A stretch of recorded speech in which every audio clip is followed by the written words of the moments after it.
Hi, we're Michigan Drone Racing. We're the University of Michigan's drone racing team competing in the CDRA Championship, and our ethos is to pair the best pilots with the fastest racing drones out there to achieve our goal of winning the championship.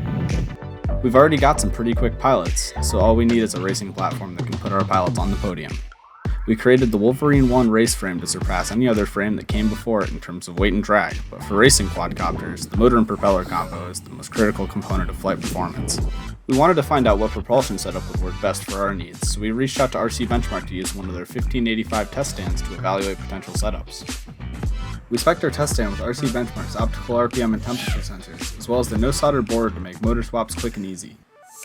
We used the 1585 to test 6 different motors with 3 different props each at the College of Engineering's wind tunnel to evaluate each setup's performance in terms of thrust, efficiency, and response time. The 1585 was able to collect all the data we needed, and automated testing scripts made consistent test procedures a breeze. We're confident that we have the best propulsion setup for our team thanks to the 1585, so if you're looking for a rock-solid testing setup, look no further. That's all for now, and as always, fly fast, fly smooth, and go blue.